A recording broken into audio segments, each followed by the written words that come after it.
Hello friends, welcome to the lecture Principal Plane and Principal Stresses. What is a principal plane and what are principal stresses? For explaining principal plane, I am taking an elastic body, just make a slice using a cutting plane.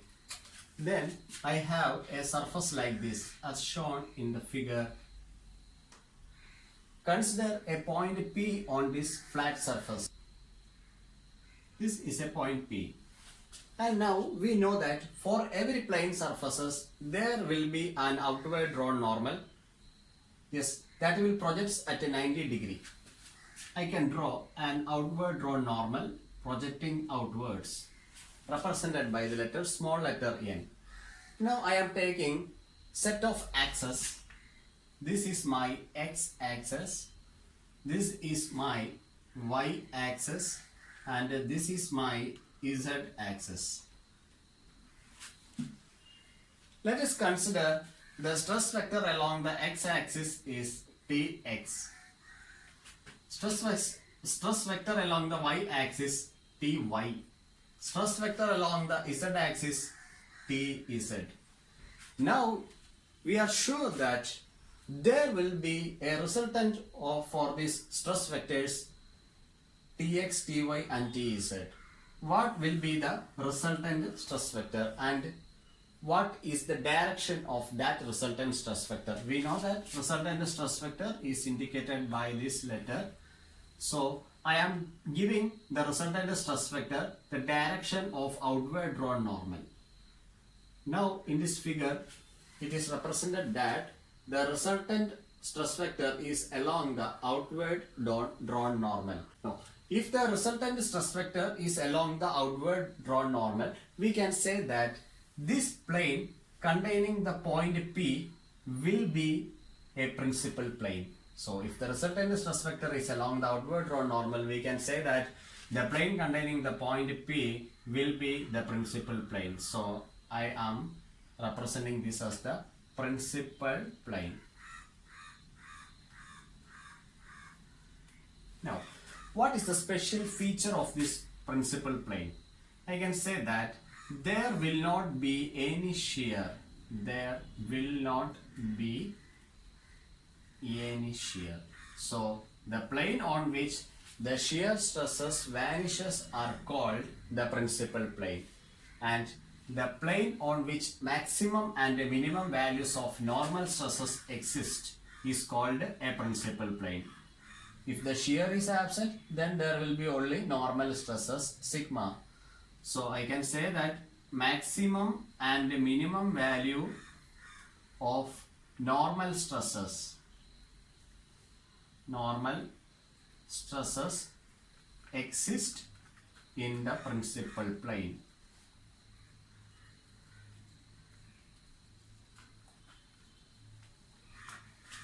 Now, if sigma is the magnitude of resultant stress vector Tn along the outward drawn normal, then maximum and minimum values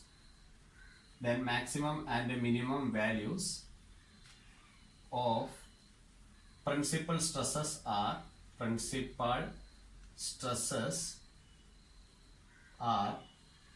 sigma 1, sigma 2 and sigma 3.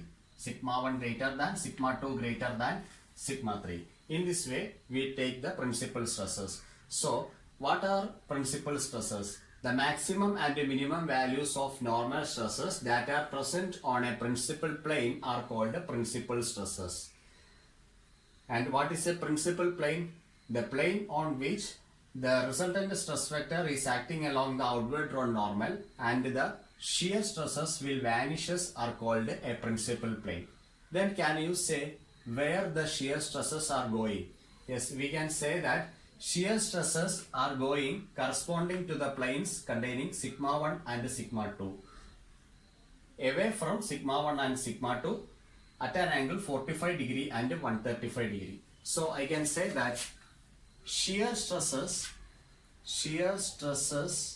will act on a plane at 45 degree or 135 degree away from the plane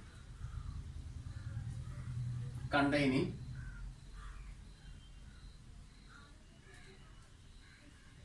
sigma 1 and from the planes containing sigma 1 and sigma 2, where sigma 1 greater than sigma 2. So the shear stresses will be present, but it is away from the principal plane at an angle 45 degree and 135 degree corresponding to the planes containing sigma 1 and sigma 2. Now, here is a definition for a given state of stress at a point P. So this is the given state of stress at a point P. If the resultant stress vector is along the outward drawn normal, then sigma is the principal stresses. We already written it here. Sigma is the principal stress. Sigma 1, sigma 2, sigma 3, like that. If the resultant stress vector is along the outward drawn normal, sigma is the principal stress, n is the principal axis.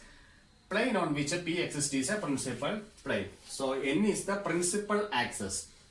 So corresponding to sigma 1, the principal axis is n1. Corresponding to sigma 2, the principal axis is n2, and corresponding to sigma 3, the corresponding axis is n3. So corresponding to each principal stresses, there will be a principal axis. Here, corresponding to the resultant stress vector Tn, whose magnitude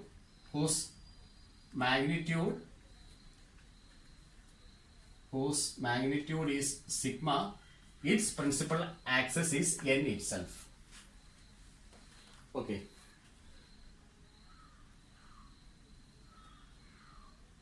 Now, the next thing we need to say is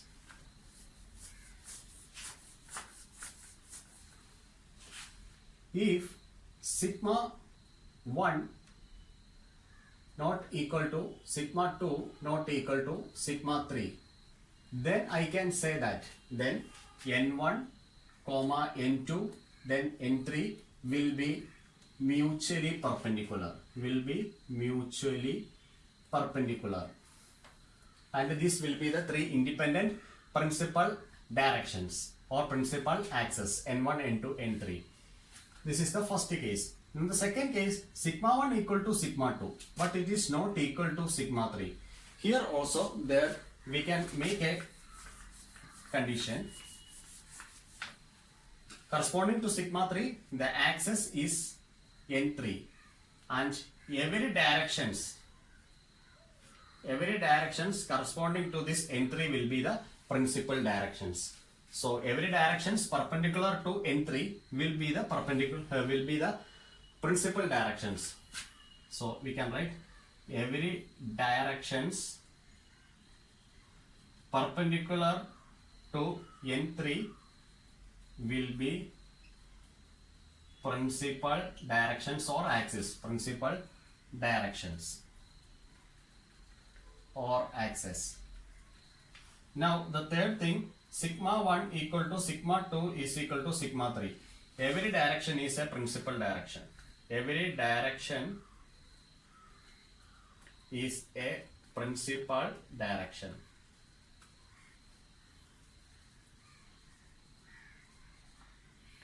Originating from P.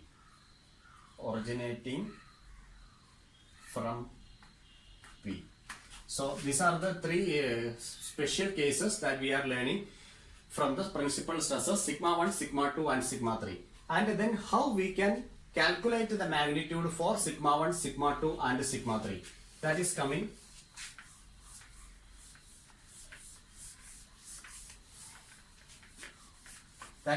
With the help of Cauchy's equation. So first of all, we need to write the Cauchy's equations. For writing the Cauchy's equation, please bring your stress matrix here or stress tensor here. Sigma xy, sigma yy, sigma z. Tau xy, tau xz, tau yx, tau yz, tau zx, tau zy.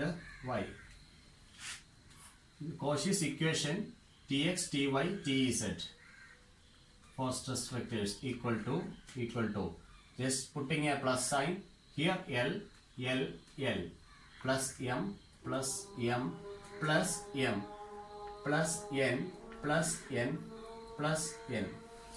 So this is the Cauchy's equation. But we said that the magnitude of the resultant stress vector is sigma. The magnitude of the resultant stress vector Tn is sigma. So we can write for Tx in terms of principal stress sigma. L into sigma xx. L into sigma x. Instead of sigma x, I can write the principal value sigma itself. Plus M into tau xy. We know that in a principal plane there will not be any shear stress, plus 0. Plus 0. Here writing Ty, while writing Ty, tau yx is 0 plus M into, what is the magnitude of for this normal stress? It will change to principal stress in a principal plane. Magnitude is sigma plus 0. Here T is at 0, 0 plus 0 plus 0 plus N into sigma. So we have two set of equation here. Now this is equation 1 and this is set of equation 2. Just subtracting.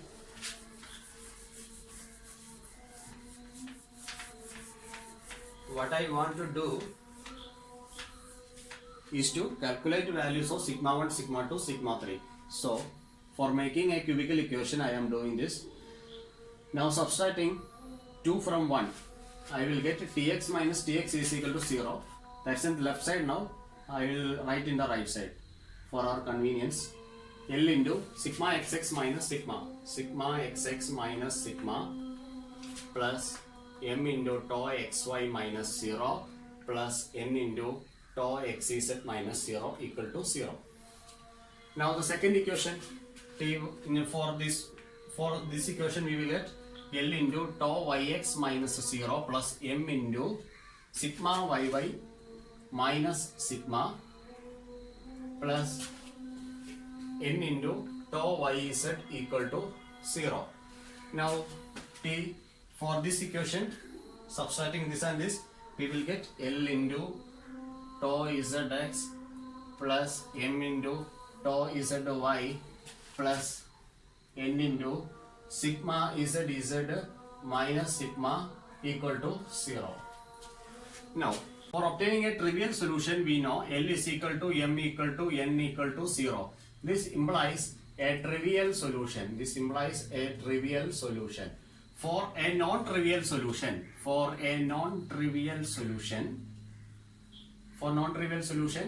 we know that L square plus M square plus N square equal to 1. If L square plus M square plus N square is equal to 1 and the solution is trivial, we can write like this. Taking the coefficient of L, M, N and bringing it into the determinant form 3 by 3 matrix. Sigma xx minus sigma. This is the coefficient of L here. Here tau yx. Here tau zx. For obtaining non-trivial solution. Tau xy. Coefficient of M I am writing sigma yy minus sigma. And this is tau zy. Here tau xz. Tau yz. Sigma z minus sigma. Determinant equal to 0. Taking the determinant equal to 0, we will get a non-trivial solution. Okay, now we can expand this 3 by 3 determinant matrix. Taking the determinant of this 3 by 3 matrix, we will get sigma q minus sigma x plus sigma y plus sigma z into sigma square plus sigma x sigma y plus sigma y sigma x plus sigma x sigma z minus tau square xy minus tau square yz minus tau square xz minus sigma x tau square yz into sigma minus sigma x into sigma y into sigma z plus 2 times tau xy tau xz tau yz tau xy tau xz tau yz minus sigma x into tau square xy minus sigma y into tau square xz minus sigma z into tau square xy. Sorry, this is sigma x into tau square yz sigma z into tau square xy equal to 0. Now taking sigma x plus sigma y plus sigma z is equal to I1 sigma cube minus I1 sigma square plus sigma x sigma y plus sigma y sigma z plus sigma x sigma z minus tau square xy minus tau square yz minus tau square xz as I2 into sigma minus sigma x sigma y sigma z plus 2 times tau xy tau xz tau yz minus sigma x tau square yz minus sigma y tau square xz minus sigma z tau square xy, taking it as I3 equal to 0. This is a cubic equation. It's very easy to write. Here sigma x sigma y sigma z addition. Here sigma xy then yz then xz minus shear tau square xy yz xz. Mixing all x and y, x, y and z each other. Here sigma x, sigma y, sigma z plus 2 times tau xy, tau xz, tau yz. Every time is coming x, y, xz, yz. Here sigma x is there, therefore taking the shear in y and z. Here sigma y is there, taking shear in x and z. Sigma z is here, then taking shear in x and y. So this is the cubic equation that we are getting. Here I1 is equal to sigma x plus sigma y plus z. I1 comma I2 comma I3 are called invariants. They are called invariants. And now what are invariants? Invariance is very simple.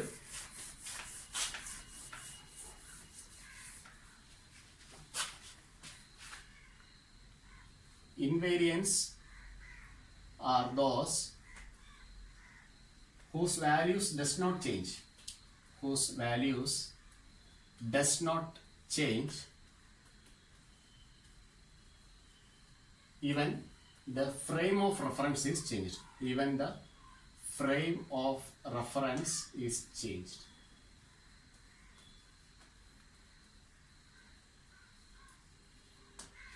What does this mean? What this means?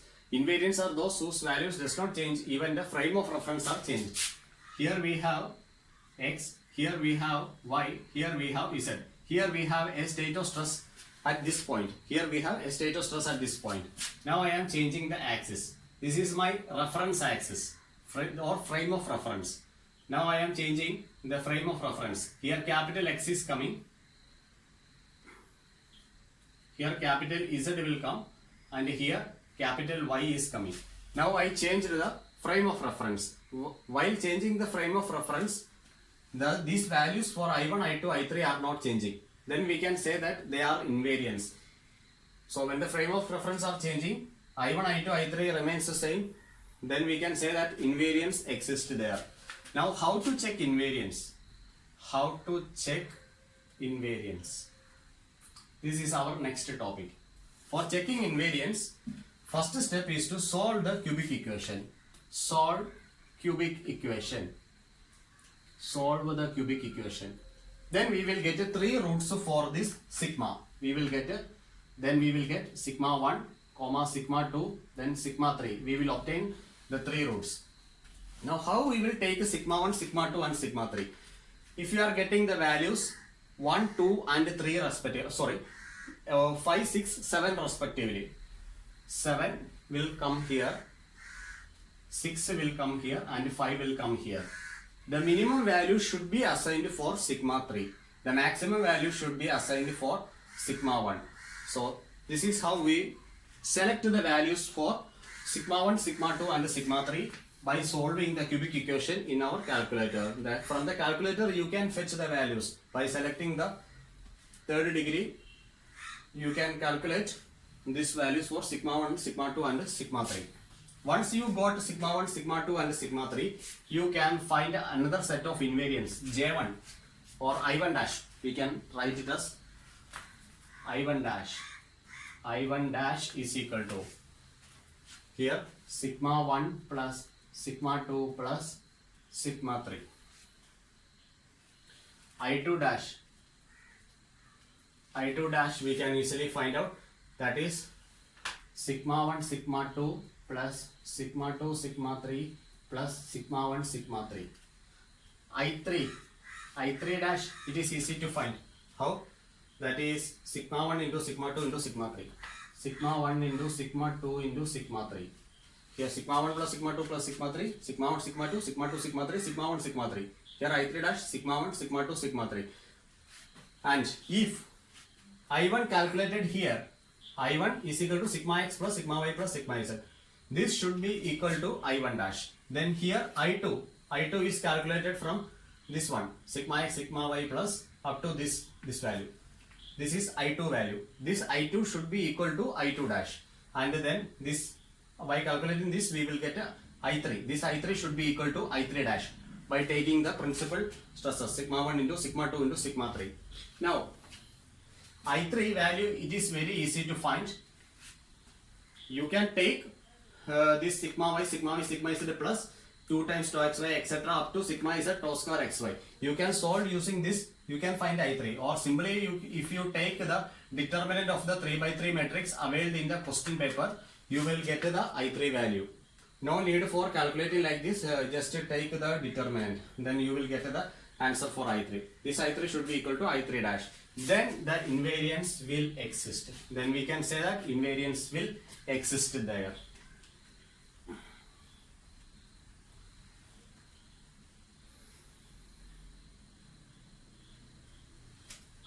Okay, now once we got sigma 1, sigma 2 and sigma 3, we can find out the maximum values for the shear and the maximum value for the normal stresses. We know in a principal plane there is no shear stress, but we need to find out the value for the maximum shear stress. We need to find out the maximum shear stress. We know that there in a principal plane there will not be any shear stress, but I already told you that the maximum value of the shear will exist in a plane away from the planes containing sigma 1 and sigma 2. And it will lie at an angle 45 degree or 135 degree. So what is the magnitude of that shear stress? Now tau max is equal to sigma 1 minus sigma 3 whole divided by 2, provided sigma 1 greater than sigma 2 greater than sigma 3. And the maximum normal stress that can exist in the principal plane, maximum normal stress is equal to sigma 1 plus sigma 3 whole divided by 2. This is the maximum value for the normal stresses in a principal plane. Here in the principal plane, shear stress will not be there. All shear stress will vanish in the principal plane, but it is at an angle 45 degree or 135 degree away from the planes containing sigma 1 and sigma 2. And now we can find the direction cosines LMN. We know that plane is inclined with the direction cosines L, M and N corresponding to the outward drawn normal. Now we need to find out L, M, N separately. For calculating L, M, N, we have the formula L is equal to A divided by root of A square plus B square plus C square. M is equal to B divided by root of A square plus B square plus C square, and N is equal to C by root of A square plus B square plus C square. Formula is very easy. this determinant we already seen while deriving the cubical equation. The determinant of the coefficient of L, M, N we are taken here for getting a non-trivial solution. So first take sigma xs minus sigma.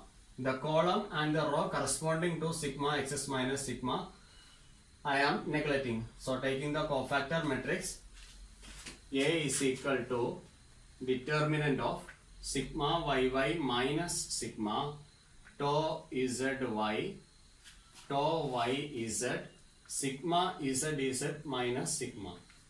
Here B is equal to, choose tau xy, this column and this row is neglected. So tau ix,